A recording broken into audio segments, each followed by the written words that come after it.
Well, it is 6:01 according to my computer, so let's go ahead and get started. First, allow me to begin by introducing myself. My name is Jorge Ancona. I am the Assistant Vice Chancellor for Alumni Engagement and Executive Director of the UCR Alumni Association.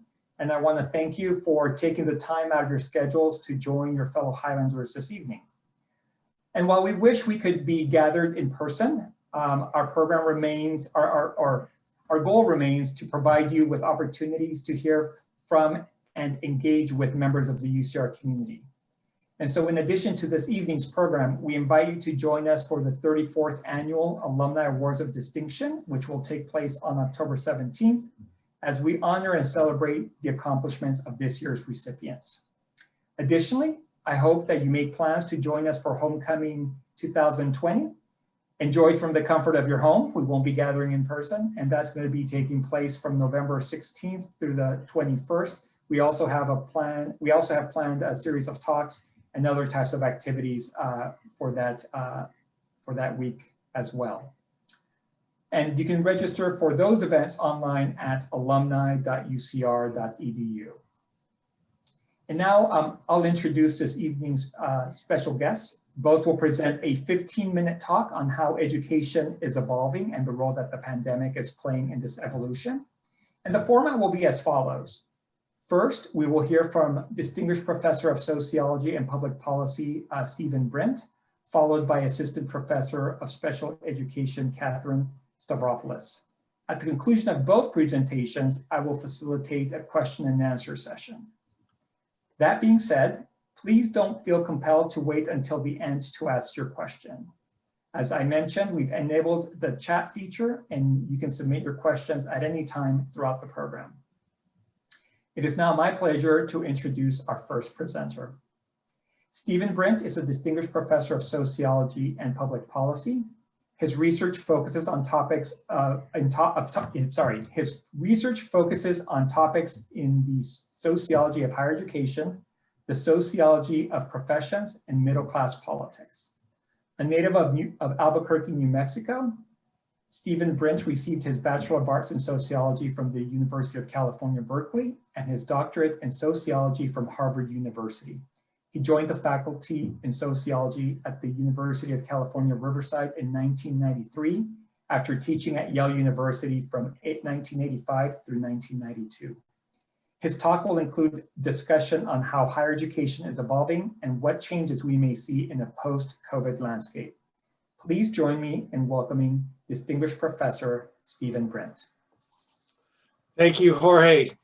I'm going to share my screen, and I want to thank everybody for coming tonight to listen to us. Let's see if I can start here from the beginning. Okay, so I'm going to talk about higher education as it is facing this pandemic and what we can expect in the future. And I want to start by saying, even before 2020, we had some softening in the situation of higher education in the United States. As you can see here, total enrollments of undergraduates declined from 21 million to 18 million over less than a decade. Research universities like UCR did fine, but there was quite a big dip in enrollments in for-profits and community colleges. We also saw some modest decline in federal R&D funding after 2011, and industry support remained pretty small and increased only incrementally. So we've had to rely on the university resources themselves to support the gap that was created in the research funds. So overall, this has been a very successful industry, if you will, higher education. This was the first decline in enrollments we've seen really since the Civil War. And it's been a very vibrant and dynamic, and of course it still is, but there was a little softening. I'm going to talk about the cost of COVID to universities The estimate is universities have lost about $35 billion due to refunds for housing and other services, drops in state spending, declining enrollments, especially of international students. And I have just a couple of statistics here about specific universities. Michigan is looking at losses of at least $400 million. I'll get into the California situation in the next slide. I think it's the next slide.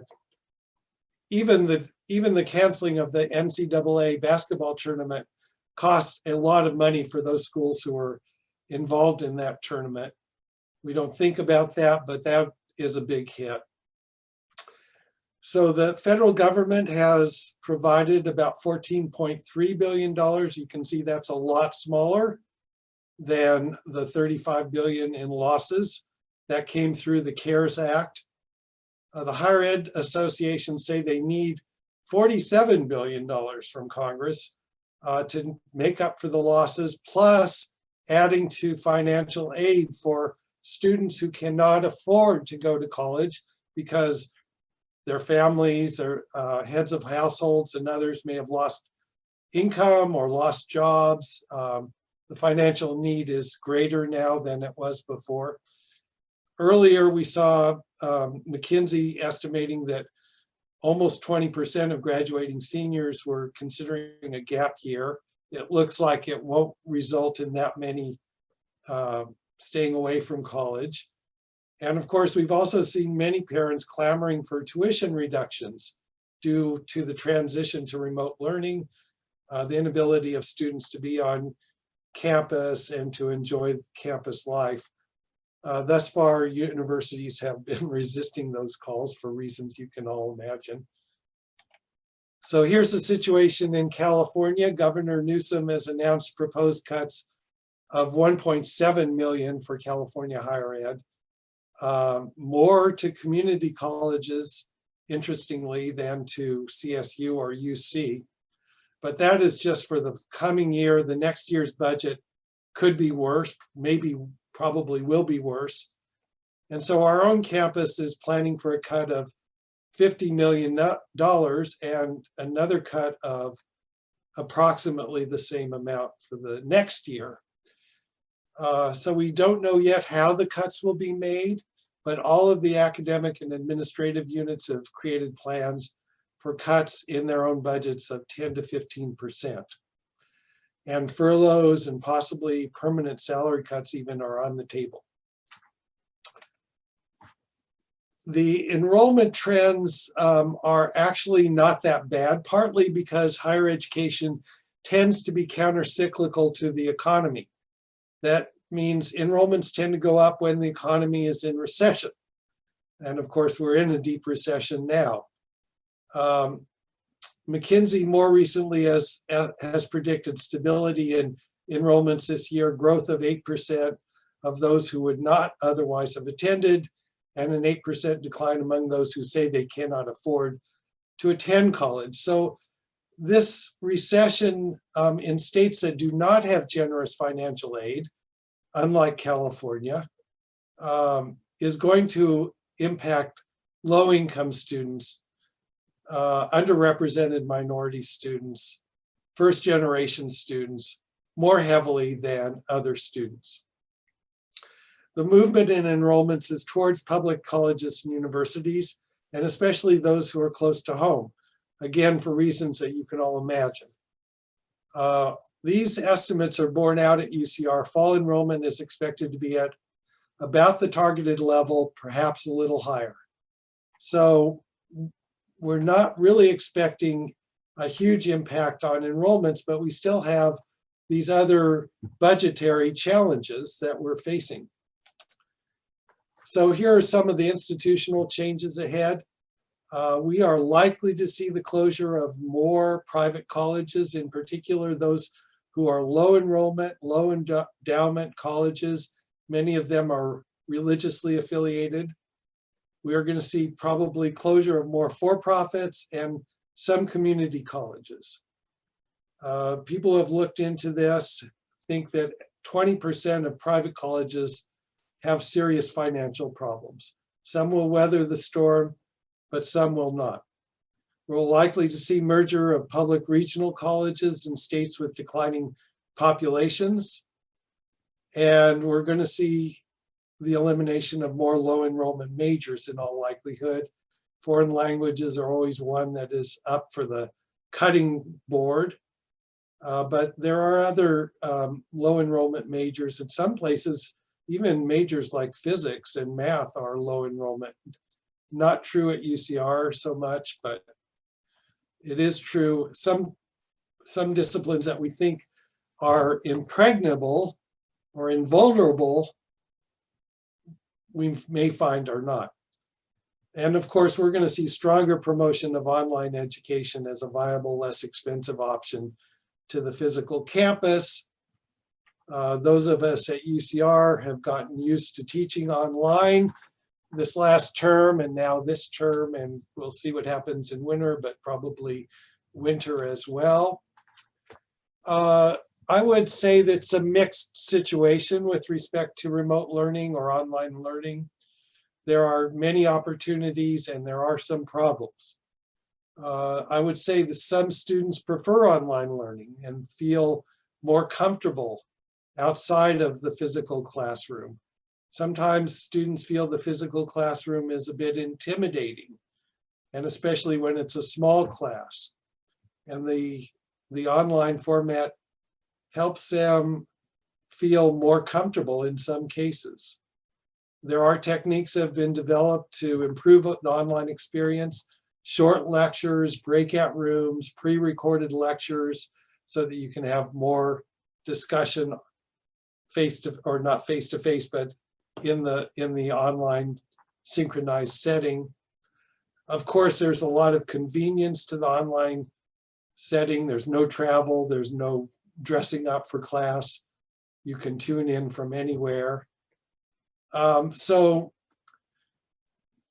there's some good things, let's say, about online learning. There are also some problems. It's exhausting to be online for long periods of time. Less prepared students tend to perform less well in remote learning. We find from studies that male students, students who have had low high school GPAs, they tend not to do as well in the online setting. It's really difficult to replicate the energy and enthusiasm of a face-to-face class where you can see people and you can feel their emotions and you can monitor their expressions, and where they can feed off your energy as an instructor. That I found that to be tough, and I think most people do. And of course, online is more appropriate for some classes than for others. Lab classes, field classes, performance classes doesn't work as well. So that is part of our future. I think we'll probably never go back to the face-to-face environment completely. I think this has given a jump start to online education. Some instructors are going to prefer it. Some students are going to prefer it. I will not be among those who prefer it, but we'll see how many are in my camp. We do have some long-term national issues that are not that closely tied to the current situation that we're facing.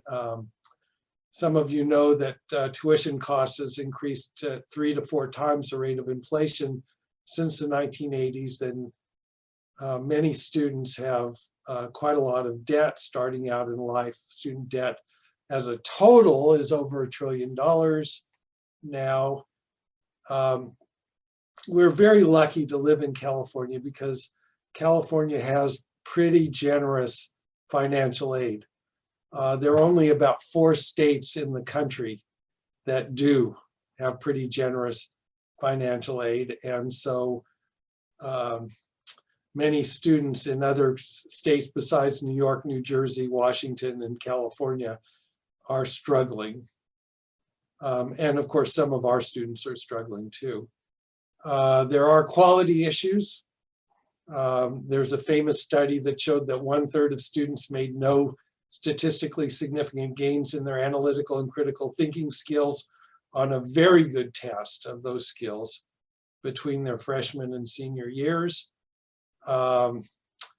Study time, the amount of reading students do could both be higher at UC and elsewhere. And we have to worry about public support. A majority of conservatives now say that college does more harm than good, believe it or not, and that college is not a good bet as an investment. So there's a whole swath of the country that is more skeptical than they have been in the past about our institutions. And this is my final slide, or actually the second to the last slide.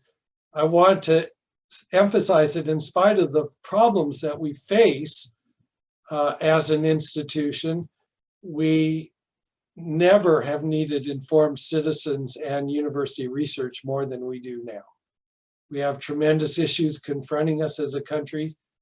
And I list a few of those: climate change, what to do about it before it's too late, what to do about COVID-19 and any future pandemics, how to bridge our racial and partisan divisions, how to keep up with international competitors through the development of new technology and new medical therapies. All of those are extremely pressing issues, and those are issues that university researchers have had a tremendous impact on. And we'll hear from Katherine about another area that is very important and one that university researchers have had a tremendous impact on. And of course, the university's role in social mobility as a social mobility escalator is tremendously important. At UCR alone, we have about 10% of our students come in from the bottom quintile of family income, and in their career go to the top quintile of family income. And that may not seem like a huge amount to you, but I can assure you that most people stay pretty close to where they were born.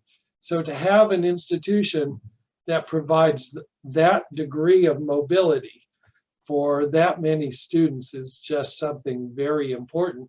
So I guess the bottom line here is we're facing some real challenges, both on our campus and nationally, and yet have never been more important. And so it's important for us to try to figure out ways to get through this difficult time, and if we can, to come out as strong as before or even stronger.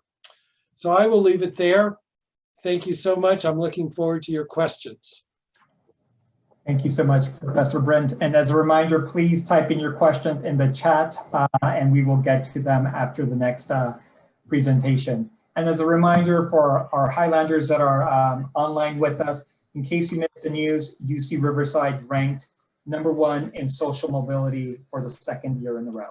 Okay, it is now my pleasure to introduce our second presenter, Katherine Stavropoulos, who is an assistant professor in the Department of Special Education in the Graduate School of Education. Her research focuses on the neural correlates of the reward system in children with autism spectrum disorders, as well as broader topics in social cognitive neuroscience. Katherine earned her Bachelor of Arts in Psychology from Trinity College in Hartford, Connecticut, and her doctorate in psychology from the University of California, San Diego. She joined UC Riverside in April of 2016 after completing her postdoctoral work at Yale Child Study Center. Her talk will discuss the use of telemedicine to diagnose children with autism. Please welcome Assistant Professor Katherine Stavropoulos. Hi, everyone, and thank you, Jorge, for that kind introduction. I'm very excited to be with you all here. I am going to share my screen, and I am going to talk today about the use of telehealth or telemedicine as a way to diagnose children with autism spectrum disorder. All right. Hopefully this works. All right, so I am an assistant professor in the Graduate School of Education, as Jorge said. I'm also the assistant director of the UC Riverside Search Center. And the first thing I want to talk about a little bit is what the Search Center is, since being the assistant director of the center is what has allowed me to be part of this very exciting project. All right, see if I can actually make this work. 1 second, I'm having slight technical difficulties, apologies. There we go, perfect, okay. So the Search Center SEARCH is an acronym. It stands for Support, Education, Advocacy, Resources, Community, and Hope. And the Search Center was founded by my colleague, Dr. Jan Blatcher. And the idea of the Search Center was to be a university and community collaboration. So it was established by Dr. Blatcher as part of the GSOE. And what we do is we screen and diagnose children who have suspected risk for autism spectrum disorder. And we provide that service free to any and all families in the Inland Empire. And we really focus on both the screening and diagnosis, as well as families' educational needs. And we prioritize low-income families, as well as those who are monolingual Spanish speaking. We are very lucky to have an outstanding team of bilingual PhD students. So those who are fluent in both Spanish and English are able to support us and provide these services in both Spanish and English. So that way families who are minoritized and underrepresented don't miss out on getting their child screened for a possible autism spectrum disorder. And we do research trying to better understand the experiences of children with autism and their families, as well as how we can better support them both inside and outside of the classroom. So I'm sure many or most of you know what autism is, but just to get everyone kind of on the same page here. So autism is a neurodevelopmental disorder characterized by deficits in social communication. So that means, things like language, speech, and also nonverbal social communication. So pointing and using gestures and making eye contact. Those are things that kids with autism don't do as commonly as their neurotypical peers or their peers without autism. They also have what we call restricted interests and repetitive behaviors. So if any of you have worked with children who have autism, sometimes they have these very, very strong interests in very specific things. Those could be drain pipes or bus schedules. And you also might see those children engage in these repetitive motor behaviors. So that might look like kind of flapping their hands back and forth, or spinning the wheels on a toy repetitively. It can look different in every child. So that's what autism is, but unfortunately, the reason why it's so important for us to talk about autism is because the prevalence is rising very quickly. So we are now at 1 in 54 children are diagnosed with autism. That's the latest 2020 figure. And autism on average costs a family about $60,000 a year. So it's something where the earlier we can diagnose, the earlier we can identify, the more help we can provide to these children. And we can get them locked into services earlier rather than later, because the more support they have, the better their outcomes are. So let's talk about a long time ago, back before COVID. So think back to what feels like 5,000 years ago, before COVID became a thing that we all think about. How did we diagnose autism? So what would happen is a family, parents, caregivers would think, oh, I'm a little concerned my child has autism. Maybe a teacher said it, or a counselor or a therapist or a pediatrician. And so what they do is they call an autism center, so like SEARCH. They have a phone consultation with one of our staff PhD students, and we do one of two things. So we either schedule them an appointment to be seen in person, or if we think, this doesn't really sound like autism, but it does really sound like attention deficit disorder or depression, then we can refer them elsewhere for more appropriate services. And so for the families who we do schedule, back before COVID, the clinician has an in-person appointment with the child and caregivers. So we complete standardized assessments. We look at the child's play and their language and their social skills, and we talk to the family. We look at their cognitive skills. So where are they cognitively compared to age expectations. And then we write a report, we give feedback, and hopefully they can use that to get services at school or with the regional center or through their insurance. So unfortunately, during COVID, we run into a conundrum because this is no longer possible, right? We cannot see people in the search center in person anymore because due to safety restrictions being in place, no one can be on campus right now from outside of campus. So we were thinking to ourselves when this all started back in March, how in the world are we going to do this? What are we going to do? Our first thought was, well, if this is short term, maybe we wait. But as March turned into April and things started looking worse and we realized that, this is unfortunately not a short-term deal, we realized we have to do something, right? Because just because COVID exists does not mean families no longer need to know if their child has autism. And it doesn't mean that kids don't need to be connected with the appropriate services for their needs if they do have autism, or to be told they don't have autism so they can move on to other potential diagnoses and services. So this is where telehealth comes in, or telemedicine. It goes by a lot of names. But we realized that there is some research that supports using telehealth to diagnose autism. All those research studies have some caveats, some things that aren't perfect about telehealth, but in general, the findings are pretty promising. We just weren't in a place where we were looking at this stuff, and most clinics around the country aren't, because most places we can see people in person.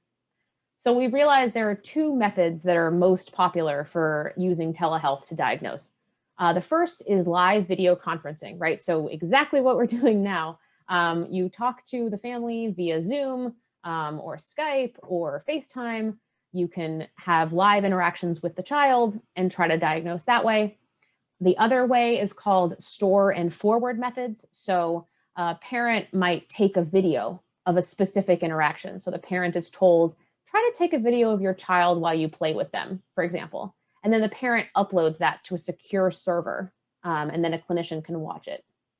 What we at the Search Center have started doing is the first one, right? So we're doing these kind of live video conference assessments that are modified to be able to happen via Zoom.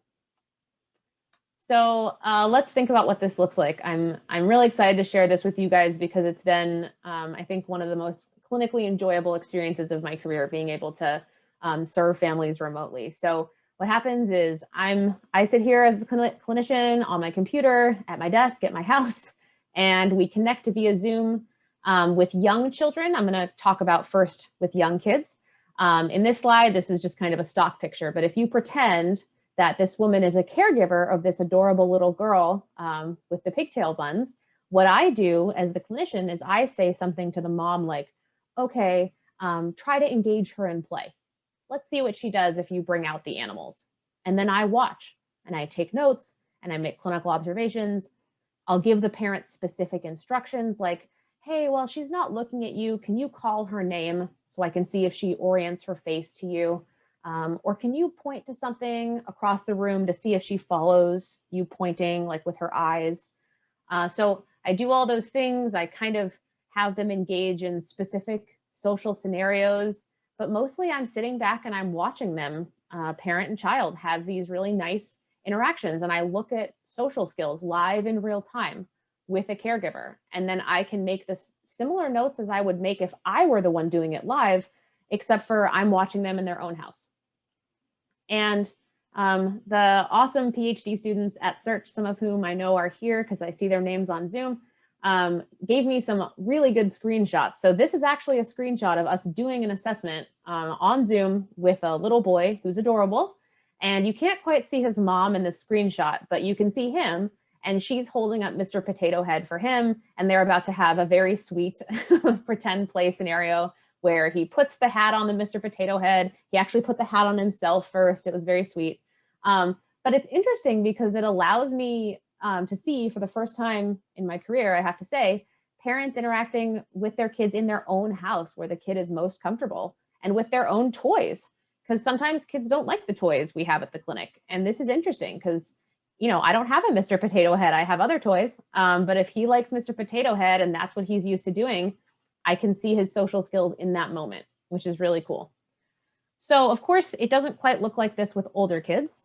With older kids, it looks more like, if any of you have your own kids who are doing virtual school, it looks more like that. So in this picture, I am kind of the woman on the TV screen. So I talk to an older child the way I'm talking to you guys now. I might ask him or her about friendships, how is it going at school, and try to get a sense of the child's social behavior that way. But it's less me watching a parent play with a child and more of me interacting kind of directly with that older child or teen via Zoom. And here is another screenshot of a kid that we just saw. Well, I shouldn't say kid, that's not fair. He is a teenager. I'm sure he'd be very distressed with me calling him a kid. He's a teenager. He was telling me, I can't remember what he was telling me. He was telling me a lot of really interesting stuff on this day. We were talking about how he does some tournaments for something he's part of at school. He was showing me some stuff on a map. So he and I had a nice conversation over Zoom, and it was pretty natural, probably partly because he's used to it from school. I was worried a little bit about it being awkward for kids, but older kids at this point are very used to Zoom for school. So there were no issues. In fact, at one point he looked around to make sure his mom wasn't there and then whispered to me, "I have a crush, don't tell my mom." So we were able to kind of get all those nice interactions we would have gotten in person over Zoom. So what kind of information can we get from telehealth? We can provide an autism diagnosis or a rule out of that diagnosis via telehealth. We can also get an estimate of their cognitive skills. So where are they compared to other children their age to make sure we're understanding where they are cognitively. We write those same reports that we wrote when we saw kids in person, except for, again, we're explaining that it's all via telehealth. And we're providing parents with that feedback about what we think about whether their child has autism or not, why we think that, and we provide recommendations. So what do we think the family should do next? What services should they look out for? What do we think, where should they go from here, basically? So I do have to say, just in full honesty, right, I'm super excited about telehealth, but of course it's not perfect, right? Nothing is perfect. So it might not work for every child. We don't expect it to. There are certainly kids who have really complicated cases. Let's say a child who's experienced abuse or neglect and has a really complex, at this point, behavioral set of concerns. And it's going to really take that kind of fine-grained clinical in-person diagnostic process. So telehealth probably won't work for those kids. It also probably won't work for children who are more severely affected, children who don't have much language at all, and who aren't quite comfortable sitting down and playing for any period of time. If they're not able to sit and play with parents or to engage in any way, it'll be challenging for us to see them over telehealth. So there are certainly some kids for whom in-person is going to be required. But what's exciting is that at this point, I'd say, 85, almost maybe 90% of the kids we've seen since June when we launched this, we're confident in our diagnostic opinion. So we won't have to see them in person. So if we can help 80 to 90% of the kids out there during COVID, that is something that is really exciting and we want to celebrate. So what are we going to do next? This is where I'm gonna end. I just want to kind of tell you where we're going. So we are hoping to take this assessment tool that we've kind of created to be over Zoom. We've adapted it from standardized measures that exist for in-person. We want to get a grant, hopefully with another university, to partner with them to try to look at how this works across different states. Can we make this an official measure that we can share with other universities so we can expand how many people can do this?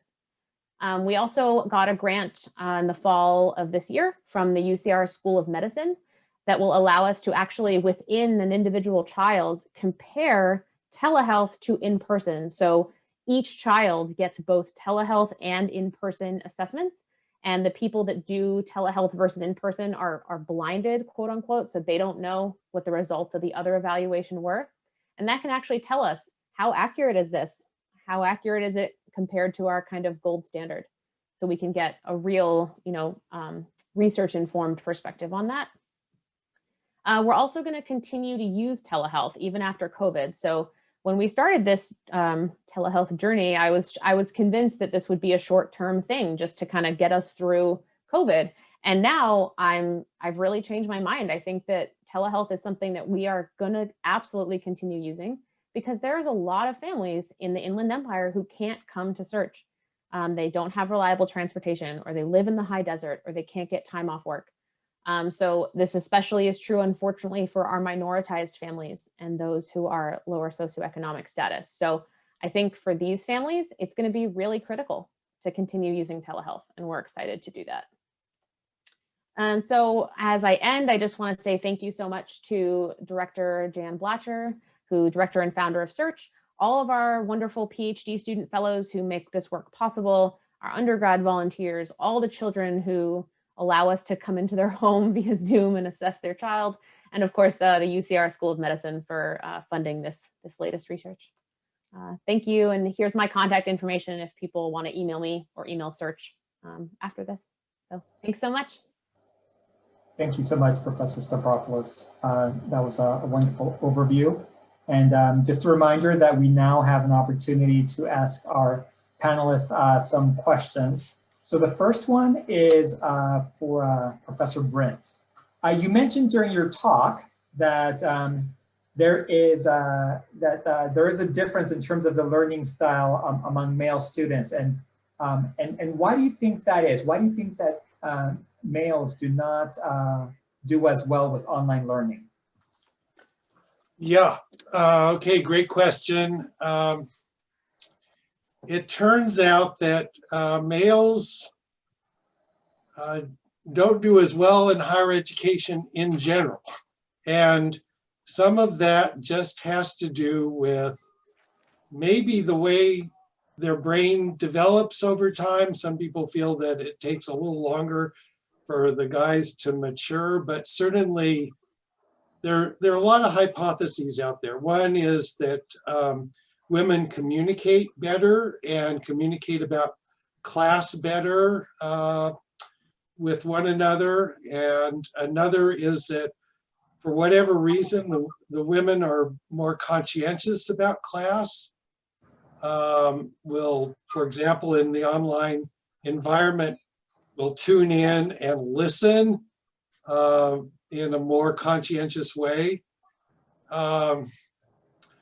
There's not any indications that the women are smarter, quote unquote, but there are probably some behavioral things like communication style, conscientiousness, less, willingness, less willingness to take risks could be another. But this is pretty persistent. Nowadays, there are many more women in higher education. The women in higher education tend to do better outside of a very small number of fields. Their GPAs are higher. They're in honors more often. So there's something going on there that I'm not an expert on this particular subject, but definitely those are some of the hypotheses that I know are out there. Thank you so much. Next question is for Katherine. Why do you think there has been an increase in autism cases? Is it because more people have access to tests, or what do you think might be going on? Yeah, that's a great question. So I think it's both.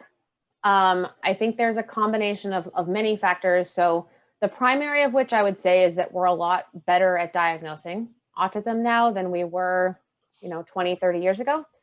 We have better tests, more sensitive tests, more people who can access them. We do a better job, like the CDC puts out red flags, right? Like developmental red flags, so parents are more aware. But there are also some environmental factors. So people are having children at older ages now compared to 30, 40, 50 years ago. And there has been some research suggesting that age, especially of fathers, actually correlates with autism diagnoses. So I think it's a combination of a bunch of different factors. Thank you. Steve, next question is for you. Okay. Given the shift to online learning, do you think more people are going to become more accepting of online education as a legit, and I have legitimate in quotes, legitimate way of teaching due to COVID-19? And if the cost of online education is less, why aren't they lowering the tuition for students taking classes? Okay, well, that is, especially the second is an excellent question. And the first one is also a good, excellent question. Look, it seems likely to me, we've seen a growth in online anyway. Nationally, our campus has been somewhat resistant to online, and I think many of the UCs have been somewhat resistant to online. I think I don't want to say too much about how the faculty thinks, but my observation is that many people on the faculty, when I said there were problems, they're very attuned to being with their children, with their students face to face, and feeling that energy, that emotional energy that comes in the classroom, and it's easier to also read how things are going. So I think it's very likely that since all of us virtually have been transferring to the online setting, or the remote setting, that some will say, hey, this is just as good. And this in some way articulates with Katherine's presentation. Just like telehealth, it has some advantages. I think faculty will see that the remote setting can work, and it is also more convenient for them. So, for example, I commute 35 minutes to campus and 35 minutes back. One thing I like is I don't have to make that commute. And there will be other faculty who feel that way, and there'll be students who also prefer it. So it's going to happen. Now, the issue for the university, and why I think it's not going to become anything like a online institution, is that students also like being on campus. And they like their clubs, they like seeing their friends, they like going to coffee, they like the face-to-face interaction and going to lectures and plays and all the things that happen on campus. And it is also the case, as the question suggests, that if we went entirely online, there would be strong pressure to cut tuition. And the universities are very expensive to run. And the research labs are expensive to run. The administrative units are expensive to run. The academic departments are expensive to run. The salaries are about 80% or so of the university budget. It's really hard to do much about those salaries. And so there's some economic reasons why University of California is certainly not going to want to go fully online, or even close to 50% online, because quite rightly, people will say, well, you're not giving us the same quality of experience, so why should we spend the same amount? I think almost any parent might start asking those questions. No, that is correct, and thank you for that. Katherine, I believe you indicated that you received a message. Do you want to go ahead and read it out loud and then respond to it? Yeah, so I got a chat from Tom who said, are there ways for you to tell what you are missing in a telehealth session that you would have seen in an in-person session, and how can you compare telehealth to in-person? And that's a great question. That's definitely exactly what we want to try to figure out with this UCR School of Medicine grant. So what we're planning on doing is having one person do the telehealth evaluation and a separate person who has never seen the child, never discussed the child's case, has no idea what the telehealth person thought, does the in-person kind of traditional evaluation. And then we literally are going to compare what was our diagnostic impression. How sure were we about our diagnostic impression? How confident are we? What are our recommendations? And my guess, like I said, is that these kids who have a really complicated or traumatic history or are extremely affected, the telehealth person probably will say something like, you know, I am not sure. I really don't know. I think this is going to take in person. So I guess I don't know if it tells us exactly like what we're missing, but I think we'll know when we're missing something. And I hypothesize that if we take it across, I don't know, 30 or 40 kids, we'll see a pattern, right? Like, you know, something will emerge again. For example, children with childhood trauma are not great candidates for telehealth because of this very complicated history.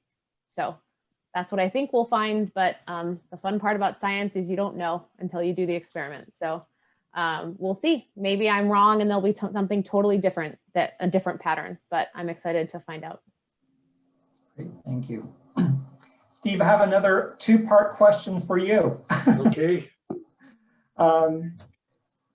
You mentioned that there was a softening in enrollment in higher education prior to COVID. So that's part one. If you might be able to talk a little bit as to why we are seeing a decrease in enrollment in higher education. And yet also, in spite of COVID, you mentioned that UCR's enrollment is doing well.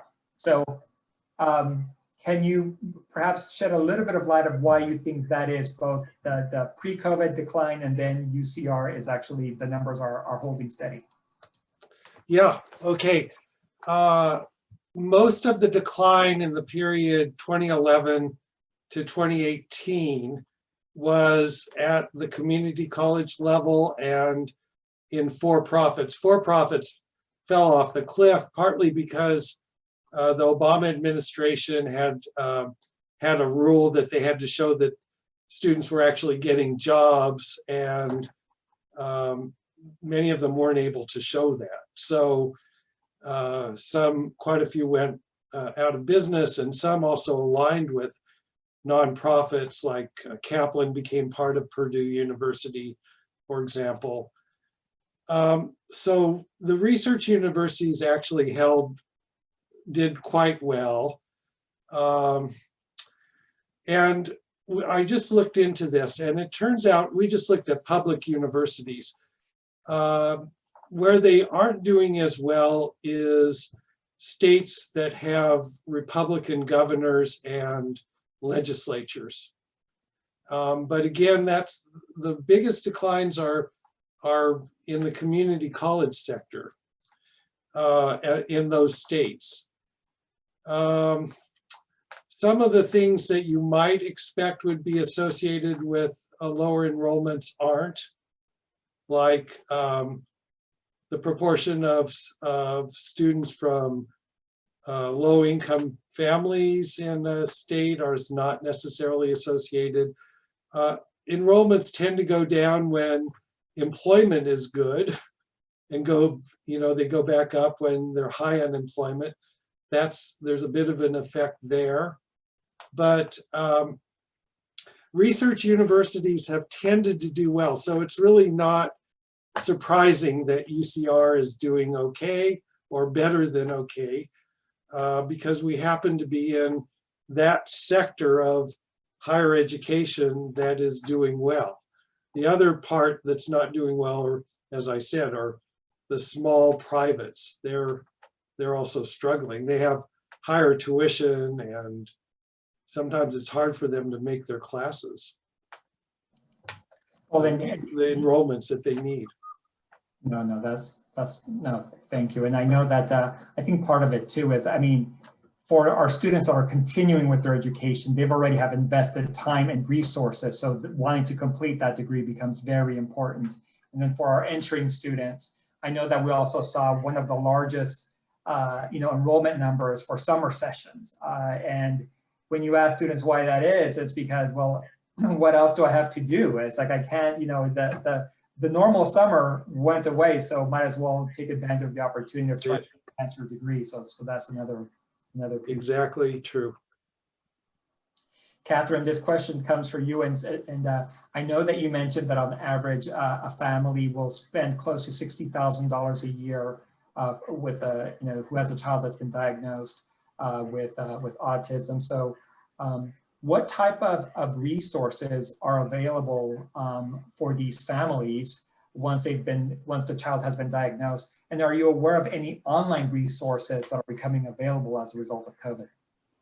Yeah, that's a great question. So I guess in the first part, I'll say, before I answer the online part, I'll answer kind of in general. There's a lot of resources. So a child can get an individualized education plan, what we call an IEP, if they have a child with autism who is struggling in school due to the diagnosis. So let's say you have a child who gets bullied all the time, really can't make friends, is struggling to keep up in class. They can get these special education plans to support them. And that could involve them getting speech therapy twice a week, or them getting pulled out for a special math class if math is either a strength or weakness for them, right? Maybe they need different instruction in math. They can also get services from their insurance. So an insurance company could provide behavioral therapy, or pay for behavioral therapy to be given to the child, or pay to see a psychiatrist or a psychologist for counseling. So those are kind of some of the services. And then now that with COVID, a lot of the behavioral therapy actually in particular is being moved online. We've been talking to some agencies because we thought to ourselves like, well, it's great if we can diagnose, but how are they going to get services? Like all these things are in person, like providers come to their homes usually to give kind of behavioral therapy to young children. But now these companies are moving online. So they're trying to do as much as they can, as much as is feasible online. So I'm seeing more and more of that recently. Great, thank you. Okay, so it's 6:53. We have time for one final question, and it's going to be the same question for both of you. And it's really, how do you involve students in your research? If you do, how do you involve them in your research? Okay, do you want me to? I'll go first. Well, I was very fortunate to have funding from NSF for 20 years. And that funding, I no longer have NSF funding, but I had it for a long time. And I was able to pay students, and including undergraduate students, because we had research experience for undergraduate funds from NSF for many years. And so, and periodically, even when I don't have funding from NSF, I will have a project and I'll recruit students and say, are you interested in working on this project? And usually I'll find some students who are interested in working on the project. Most students want to have publications, whether they're undergraduates or graduate students.